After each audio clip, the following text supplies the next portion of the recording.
Hello दोस्तों, मेरा नाम ईशेंदु है and welcome to Simply Crack. दोस्तों, करंट अफेयर्स की सीरीज में आज हम लोग जुलाई वीक थर्ड यानी कि 17 जुलाई से लेके 23 जुलाई तक के जितने भी इम्पोर्टेंट करंट अफेयर्स हैं उन्हें सवालों के माध्यम से देखेंगे। तो पहला सवाल है, who won the Wimbledon men's and women's single titles respectively in 2024। 2024 में क्रमशः विंबलडन पुरुष और महिला एकल खिताब किसने जीते। दोस्तों, कॉम्पिटिटिव एग्जाम्स में जब भी टेनिस से सवाल बनते हैं तो विंबलडन इंपॉर्टेंट माना जाता है, और जब भी विंबलडन की बात होगी तो मेन और वुमेन टाइटल, जो कि सिंगल टाइटल की बात हो रही है, वो ज्यादातर सवालों में देखने को मिल जाएगा। इसका सही उत्तर है कार्लोस अल्कराज और बारबोरा क्रेजिकोवा। कार्लोस अल्कराज ने नोवाक जोकोविच को हराया था, और बारबोरा क्रेजिकोवा जो है, ये इटली की जैस्मिन पोलोनी को उन्होंने हराया। विंबलडन जो है ये ओल्डेस्ट टेनिस टूर्नामेंट होता है जो कि ग्रास कोर्ट पे खेला जाता है। कहाँ पे? तो all England club in London. Total 4 tournament होते हैं, एक हो गया विंबलडन, उसके बाद यूएस ओपन, ऑस्ट्रेलियन ओपन और फ्रेंच ओपन। सबसे ज्यादा सवाल तो मेंस सिंगल और वुमेन सिंगल से बनते हैं, लेकिन आपको बाकी के मिक्स डबल, वुमेन डबल और मेंस डबल कैटेगरी में भी विनर्स मालूम होने चाहिए। एक बार आप इसको पढ़ लेना। ये पीडीएफ आपको टेलीग्राम चैनल पे मिल जाएगी, उससे डाउनलोड करके आप देख लेना। द सोशतम 2024 seminar at All India Institute of Ayurveda was organized to commemorate Sushruत. He is also regarded as Akhil Bharatiya Ayurveda संस्थान में सौश्रुतम 2024 संगोष्ठी का आयोजन सुश्रुत के उपलक्ष्य में किया गया था। उन्हें क्या माना जाता है? दोस्तों, उन्हें फादर ऑफ सर्जरी माना जाता है। फर्स्ट प्लास्टिक सर्जन थे ये भी कभी कभी प्लास्टिक सर्जरी से भी सवाल आ सकता है, या फिर फादर ऑफ सर्जरी से भी आ सकता है। तो ये सारी चीजें आपको पता होनी चाहिए। All India Institute of Ayurveda department of Shalya Tantra held the second Saushrutam seminar on 15 July, सौश्रुत्र जयंती इन 2024। अब ये जो थे सुश्रुत, ये इंडियन सर्जन थे। कहाँ से थे? तो काशी। ठीक है, कब की बात हो रही थी? 7th century BC. और इन्होंने किताब लिखी थी सुश्रुत संहिता, जो कि एक तरीके का मेडिसिन और सर्जरी के लिए एक कॉम्प्रिहेंसिव टेक्स्ट बुक माना जाता है।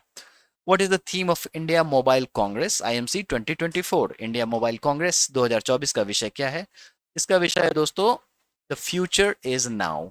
ये जो आप देख सकते हैं, ज्योतिरादित्य सिंधिया जी, इन्होंने, ये यूनियन मिनिस्टर हैं और इन्होंने ही इंडिया मोबाइल कांग्रेस का घोषणा किया। ये होने वाला है आपको नवंबर में। ठीक है, तो ये भी आपको पता होना चाहिए। और इसके बाद यहाँ जो थीम होगा वो होगा द फ्यूचर इज नाउ, क्योंकि ये दिखाएगा जो हमारा रोल क्या होगा फ्यूचर ऑफ टेलीकम्युनिकेशन को शेप करने में। और एडवांसिंग 6G टेक्नोलॉजी की बात हो रही है। 5G ऑलरेडी चल रहा है, 6G की बात हो रही है। विच Indian state set a new Guinness world record by planting more than 11 lakh trees in a single day. किस भारतीय राज्य ने एक ही दिन में 11 लाख से अधिक पेड़ लगाकर एक नया गिनीज वर्ल्ड रिकॉर्ड बनाया?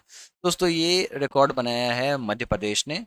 ठीक है, और मध्य प्रदेश का जो इंदौर इंदौर है, वहां पे ये कैंपेन चलाया गया था। कौन सा? एक पेड़ माँ के नाम। ये प्रधानमंत्री मोदी जी ने शुरू किया था वर्ल्ड इन्वायरमेंट डे के दिन। ठीक है, और वो उसी के हिसाब से यहाँ पे कैंपेन चला। इंदौर की बात करें तो ये क्लीनेस्ट सिटी है। 6th कॉन्जिक्यूटिव ईयर इसने ये टाइटल होल्ड करा है। क्यों? With the help of its effective waste management. Waste management में इसने बड़ा ही अच्छा काम करा है इंदौर ने, और यही कारण है वो हर बार आपको क्लीनेस्ट सिटी का खिताब लेकर चला जाता है। Which organization approved a loan of $240.5 million to finance rooftop solar system in India? किस संगठन ने भारत में रूफटॉप सोलर प्रणालियों के वित्त पोषण के लिए 240.5 मिलियन अमेरिकी डॉलर के ऋण को मंजूरी दी? दोस्तों, ये मंजूरी दी है एशियन डेवलपमेंट बैंक ने। कॉम्पिटेटिव एग्जाम्स में आपको सवाल पूछेंगे जो एशियन डेवलपमेंट बैंक का मुख्यालय कहाँ पे है, तो ये है मनीला, फिलीपींस में। ठीक है, अब इंडिया के टारगेट की भी बात कर लेते हैं, कभी कभी सवालों में दिख जाता है। तो हमारा टारगेट है जो 2030 तक India 500 GW gigawatt of renewable energy को का इंस्टॉलेशन हासिल करना चाह रहा है, और इसके हिसाब से ये कदम बढ़ा रहा है, लोन वोन ले रहा है। और आपको एक स्कीम है पीएम सूर्य घर, जो कि इस बार के चुनाव में छाया रहा, बजट में भी इसकी चर्चा हुई, और कॉम्पिटेटिव एग्जाम्स में आपको इससे सवाल बनते निश्चित दिख जाएंगे, क्योंकि ये one of the important schemes है अभी मोदी गवर्नमेंट की। ठीक है, जो कि रूफटॉप सोलर सिस्टम लगाने की बात करता है। What is the route of India's longest and the largest urban tunnel inaugurated? Bharat की सबसे लंबी और सबसे बड़ी शहरी सुरंग का उद्घाटन किस मार्ग पे किया गया है? दोस्तों, ये किया गया है थाने टू बोरीवली। अब याद कैसे रखोगे, क्योंकि अक्सर लोग कंफ्यूज हो जाते हैं। तो आप समझो मुंबई टू थाने पहली ट्रेन चली, अब थाने से बोरीवली जो है ये आपको इंडिया का लॉन्गेस्ट और the largest urban tunnel inaugurate हुआ है। इस तरीके से आप याद रख सकते हैं। ठीक है, तो थाने बोरीवली जो है ये ट्विन टनल है जो कि लॉन्गेस्ट और the largest urban tunnel India का है। इंपॉर्टेंट टनल की बात कर लें जो कि आपको एसएससी के सीएचएसएल सीपीओ दोनों में आपको ऐसे सवाल देखने को मिल गए थे, है ना। तो अटल रोड टनल जो कि हिमाचल प्रदेश में है, ये लॉन्गेस्ट हाई एल्टीट्यूड टनल है। पीर पंजाल रेलवे टनल जो है ये जम्मू एंड कश्मीर का लॉन्गेस्ट रेलवे टनल है। Doctor Shyama Prasad Mukherjee road tunnel जो है जम्मू कश्मीर का, ये लॉन्गेस्ट रोड टनल है जिसे चेनानी नसीरी रोड टनल भी कहते हैं। और इन दोनों पे अभी आपने देखा जो एसएससी में सवाल आए थे, तो ये भी इंपॉर्टेंट हो जाता है क्योंकि ये अर्बन टनल है, लॉन्गेस्ट और लार्जेस्ट अर्बन टनल कैटेगरी में ये ऐड हो जाता है। ठीक है, तो ये आपको पता ही होना चाहिए। In which country is the annual Kataragama Esala festival celebrated? किस देश में वार्षिक कतारगामा एसाला उत्सव मनाया जाता है? ठीक है, तो ये मनाया जाता है श्रीलंका में। वहाँ के ये भगवान हैं, समझो वहाँ के सबसे बड़े ये डीटी हैं। और ये हिंदू के साथ साथ बुद्धिस्ट जो हैं वो भी इनको सेलिब्रेट करते हैं। ठीक है, इसका नाम है कतारगामा एसाला फेस्टिवल। अब एसएससी जो एग्जामिनेशन है वो आपको इंडिया के जो नेबरिंग कंट्री है ना, तो वहाँ के स्पोर्ट्स फेस्टिवल माउंटेन्स जो भी आपको इम्पोर्टेंट है उस पर सवाल बनाते हुए दिख जाते हैं। तो फेस्टिवल भी आपको पता होना चाहिए, है ना। श्रीलंका के कुछ और फेस्टिवल की बात कर लें तो सिन्हाला वहाँ पर ट्राइब है, आपको पता होगा। वैसाख पोसन, कैंडी एसाला, पेराफेरा और वेल और दीपावली। अगला सवाल है, who was reelected for a second term as European Commission president? यूरोपीय आयोग के अध्यक्ष के रूप में दूसरे कार्यकाल के लिए किसे फिर से चुना गया? दोस्तों, उर्सुला वॉन डेर लेइन जो हैं उन्हें फिर से चुना गया है। और ये री इलेक्ट हुई हैं 5 साल के, अगले 5 साल के लिए। ठीक है, और as a president of the European Commission. European Commission क्या होता है? तो ये एक मेन एग्जीक्यूटिव ब्रांच होता है यूरोपियन यूनियन का। यूरोपियन यूनियन से आपको कॉम्पिटेटिव एग्जाम्स में सवाल बनते हुए दिख जाते हैं। क्या है? तो यूरोपियन यूनियन 27 मेंबर स्टेट्स का एक तरीके का कॉन्ग्लोमेरेट है जो कि एक साथ ऑपरेट करती है। ठीक है, हेडक्वार्टर कहाँ पे है?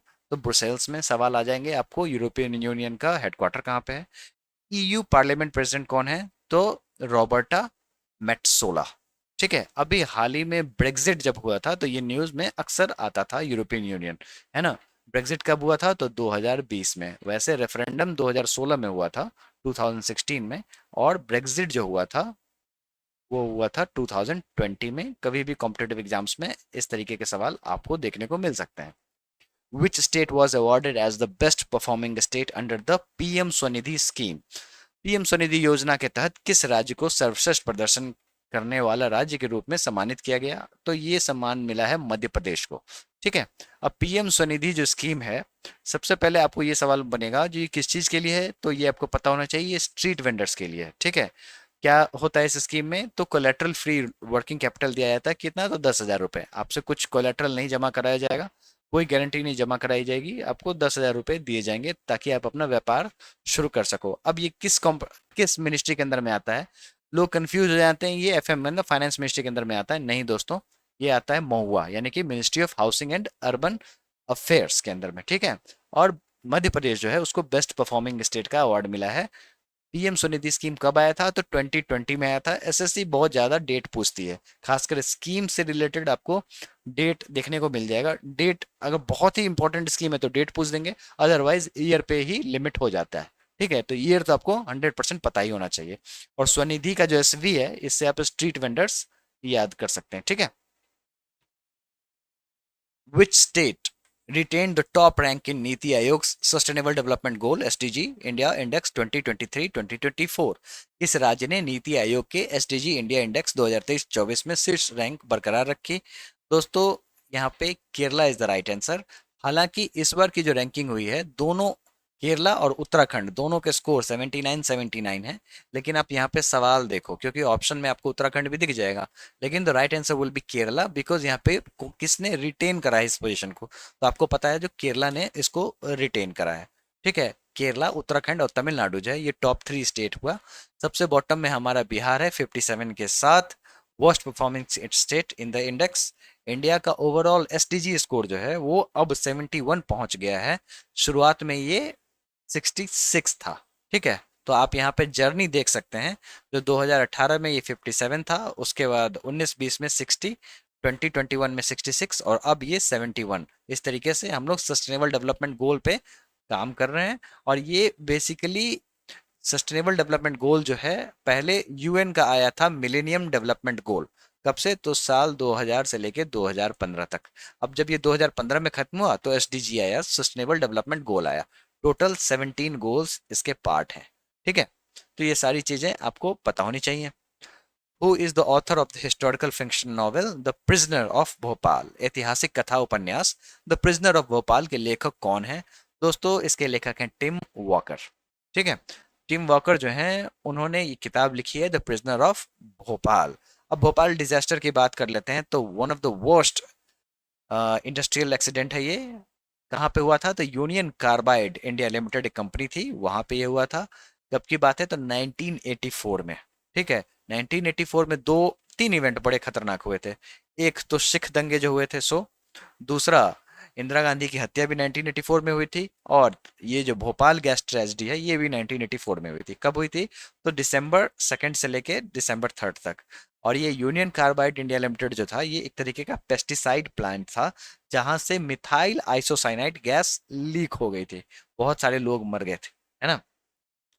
Who was appointed as the new head coach of the India's men's football team by All India Football Federation AIFF? Akhil Bharatiya football महासंघ AIFF द्वारा भारतीय पुरुष फुटबॉल टीम के नए मुख्य कोच के रूप में किसे नियुक्त किया गया? दोस्तों, ये आपको मनोलो मार्क्रीज जो हैं उन्हें नियुक्त किया गया है। और ये स्पेनिश व्यक्ति हैं और ये आपको इंडियन मेंस फुटबॉल के नए हेड कोच हैं। और इंडियन फुटबॉल टीम के कैप्टन हुए सुनील छेत्री। और इंडिया की रैंकिंग कितनी है फीफा में? तो 124th। 2026 फीफा वर्ल्ड कप जो है वो आपको कनाडा, मेक्सिको और यूएसए तीनों मिलके ज्वाइंटली इसको आयोजित करेगा। Which country will host the inaugural Olympic e-sports games in 2025? कौन सा देश 2025 में उद्घाटन ओलंपिक ई स्पोर्ट्स खेलों की मेजबानी करेगा? दोस्तों, अब ई स्पोर्ट्स की चर्चा हो रही है, नया आ रहा है और इसकी शुरुआत आपको सऊदी अरेबिया से देखने को मिलेगा फुल फ्लेश्ड गेम के रूप में। ठीक है, ये बेसिकली सऊदी अरेबिया जो है ये first Olympic e sports game 2025 में होस्ट करने जा रहा है। सऊदी अरेबिया का कैपिटल रियाद है। सऊदी अरेबिया की करेंसी की बात करें तो रियाल है। क्राउन प्रिंस और प्राइम मिनिस्टर मोहम्मद बिन सलमान है। ठीक है, तो ये सारी चीजें आपको पता होनी चाहिए। ई स्पोर्ट्स क्या है? तो बेसिकली वीडियो गेम टाइप का स्पोर्ट्स है और इसका ओवरऑल पूरा का पूरा एक प्रतिस्पर्धा, एक पूरी की पूरी कंपटीशन होने वाली है 2025 में सऊदी अरेबिया में। ये आपको पता होना चाहिए। Name the Nobel Peace Prize laureate who received the Gandhi Mandela award 2020। Gandhi Mandela पुरस्कार 2020 प्राप्त करने वाले नोबेल शांति पुरस्कार विजेता का नाम क्या है? तो ये जो रिगोबर्टा मेंचूटुम जो हैं उन्हें इस बार मिला है आपको गांधी मंडेला अवार्ड 2020। ठीक है, Nobel Peace Prize laureate Rigoberta Menchú received the Gandhi Mandela Award 2020. The award was given on the Nelson Mandela's 106th birth anniversary on 18th July. Rigoberta Menchú was awarded the Nobel Peace Prize in 1992. अब ये जो Gandhi Mandela award है ना, समझो एक Gandhi Mandela foundation बना India में और वही ये इंटरनेशनल प्राइज देता है। ठीक है, तो कॉम्पिटेटिव एग्जाम्स के लिए इंपॉर्टेंट है, ये आपको पता ही होना चाहिए। ठीक है, और 2022 में किसको मिला था? तो दलाई लामा को मिला था। What is the full form of KIRTI programme that was recently launched by union sports minister Mansukh Mandaviya? KIRTI कार्यक्रम का पूर्ण रूप क्या है जिसे हाल ही में केंद्रीय खेल मंत्री मनसुख मांडविया द्वारा लॉन्च किया गया था? दोस्तों, इसका फुल फॉर्म है खेलो इंडिया राइजिंग टैलेंट आइडेंटिफिकेशन। ये आपको पता होना चाहिए। ठीक है, बेसिकली ये जो नए नए टैलेंट हैं उनको खोजने के लिए ये स्कीम लाई गई है कीर्ति। कभी भी कॉम्पिटेटिव एग्जाम्स में ये आपको सवाल देखने को मिल जाएगा। इसका उद्घाटन मनसुख मांडविया जी ने किया है। कहाँ पे? तो जवाहरलाल नेहरू स्टेडियम न्यू दिल्ली में। ठीक है, अब इस कीर्ति प्रोग्राम के हिसाब से 100 दिन के भीतर 1 लाख यंग एथलीट को आइडेंटिफाई करने का एम रखा गया है। What is the name of the recently released book that iterates the speeches of President Draupadi Murmu? हाल ही में जारी पुस्तक का नाम क्या है जो राष्ट्रपति द्रौपदी मुर्मू के भाषणों को दोहराती है? दोस्तों विंग्स ऑफ आवर होप्स, ये द्रौपदी मुर्मू जी के भाषणों का कलेक्शन है। और आप कुछ और फेमस बुक जान लो जो कि प्रेसिडेंट के द्वारा लिखी गई है। एक तो डॉक्टर राजेंद्र प्रसाद की इंडिया डिवाइडेड, बड़ा ही इंपॉर्टेंट है। S Radhakrishnan, India Indian philosophy. APJ Abdul Kalam, wings of fire, ignited minds, India 2020। Pranab Mukherjee की कोलिशन ईयर्स। ये सारे इंपॉर्टेंट हैं, कॉम्पिटेटिव एग्जाम्स में सवालों के रूप में दिखते हैं। सबसे ज्यादा आपको ये दिख जाएंगे। जब ये बुक लिखी गई थी कोलिशन ईयर, तब उस समय में ये ज्यादा देखने को मिला था। और wings of our homes hopes भी बड़ा इंपॉर्टेंट हो जाता है क्योंकि ये रीसेंट है, तो करंट अफेयर्स का पार्ट है। In which state are the Gevra and Kusmunda coal mines located? Which are the largest coal mines in India? ठीक है, गेवरा और कुस्मांडा कोयला खदानें किस राज्य में स्थित हैं? भारत की सबसे बड़ी कोयला खदानें कौन सी हैं? अब ये प्रेस इंफॉर्मेशन ब्यूरो ने ये न्यूज दी थी, जो हमारे यहाँ जो दो ऐसे माइंस हैं जो कि वर्ल्ड के टॉप 5 जो कोल माइंस हैं उसमें शुमार हुए हैं। ठीक है, तो बेसिकली जो ये दोनों माइंस जो हैं आपको गेवरा और कुस्मांडा, ये सेकंड नंबर पे है, ये फोर्थ नंबर पे है, ये दोनों छत्तीसगढ़ का है। ठीक है, तो ये आपको पता होना चाहिए। गेवरा और कुस्मांडा जो है आपको कोरबा डिस्ट्रिक्ट जो है छत्तीसगढ़ का, वहीं पे लोकेटेड है। ये जैसा कि मैंने अभी आपको बताया, second and fourth position world के लार्जेस्ट कोल माइंस का होल्ड करती हैं। सबसे बड़े कोल माइन की बात करें तो यूनाइटेड स्टेट्स के वायोमिंग में है। और वैसे जब ये गेवरा और कुस्मांडा की बात करें तो हमारे यहाँ जितने भी एनुअल प्रोडक्शन होते हैं ना कोल के, उसका 10% यहीं से डायरेक्टली आ जाता है। ठीक है, अगला सवाल है, in which Indian state is the Charaideo Moidam nominated for UNESCO world heritage site status located? दोस्तों सेंट्रल गवर्नमेंट की कोई भी एग्जाम होगी ना, ठीक है, तो उसमें वर्ल्ड हेरिटेज साइट जो है ये बड़ा ही इंपॉर्टेंट हो जाता है। ठीक है, तो अभी जो ये शराइडो मोइडम जो है ये नई एंट्री है यूनेस्को के वर्ल्ड हेरिटेज साइट में। और ये कहाँ लोकेटेड है? तो ये आसाम में लोकेटेड है, तो कॉम्पिटेटिव एग्जाम्स के लिए इंपॉर्टेंट हो ही जाता है। और इसको पिरामिड्स ऑफ आसाम भी कहते हैं। तो बेसिकली ये है क्या? तो ये बेसिकली ब्यूरियल माउंड है। ठीक है, अहोम डायनेस्टी के जो लोग थे ना, उन्हें यहाँ पे दफनाया गया था। ये एक तरीके का ये ब्यूरियल माउंड है, और जो कि यूनेस्को के वर्ल्ड हेरिटेज साइट में अब शुमार हो गया है। Who were the first Asian men to be inducted into the International Tennis Hall of Fame? अंतर्राष्ट्रीय टेनिस हॉल ऑफ फेम में शामिल होने वाले पहले एशियाई पुरुष कौन थे? दोस्तों ये लिएंडर पेस और Vijay Amritraj international hall of fame में शामिल हुए हैं। लिएंडर पेस जो है ये प्लेयर वाले कैटेगरी में शामिल हुए हैं, और अमृतराज जी जो हैं ये आपको कंट्रीब्यूटर कैटेगरी में शामिल हुए हैं। ठीक है, और first Asian man to be inducted into the prestigious International Tennis Hall of Fame, ये भी आपको पता होना चाहिए। Where was India's first overseas Jan Aushadhi केंद्र इनॉग्रेटेड? भारत का पहले विदेशी जन औषधि केंद्र का उद्घाटन कहाँ किया गया था? दोस्तों ये अभी मॉरिशस में उद्घाटन हुआ है। वैसे जन औषधि केंद्र की बात करें तो समझो ये कांग्रेस गवर्नमेंट के टाइम में ही आई थी। कब आई थी? तो 2007 में। पहला जन औषधि केंद्र कहाँ खुला था? तो अमृतसर में खुला था। ठीक है, India first overseas Jan Aushadhi Kendra was inaugurated in Mauritius by S Jaishankar, जो हमारे एक्सटर्नल अफेयर्स मिनिस्टर हैं। So alongside Mauritian PM Pravind Kumar Jugnauth. Mauritius capital कहाँ है? तो पोर्ट लुइस। मॉरिशस करेंसी की बात करें तो रुपी। ठीक है, who has been appointed as India's new ambassador to the United States? संयुक्त राज्य अमेरिका में भारत के लिए के नए राजदूत के रूप में किसे नियुक्त किया गया है? तो विनय क्वात्रा जो है ये आपको भारत की तरफ से नए राजदूत होंगे संयुक्त राष्ट्र अमेरिका के लिए। ठीक है, Which award did the Padma Shri awardee sculptor Sudarshan Patnaik win at the International Sand Sculpture Championship in Saint Petersburg? Saint Petersburg में अंतर्राष्ट्रीय रेत मूर्तिकला चैंपियनशिप में पद्म श्री पुरस्कार विजेता मूर्तिकार सुदर्शन पटनायक ने कौन सा पुरस्कार जीता? दोस्तों ये इन्होंने गोल्डन सैंड मास्टर अवार्ड जीता है। ठीक है, और इन्होंने बनाया क्या था? तो इन्होंने बनाया था महाप्रभु जगन्नाथ और उसके जो डिवोटी बलराम दास हैं, इनकी इन्होंने सैंड से कलाकृति बनाई थी। कहाँ पे? तो सेंट पीटर्सबर्ग में। कहाँ पे है? तो ये रशिया में।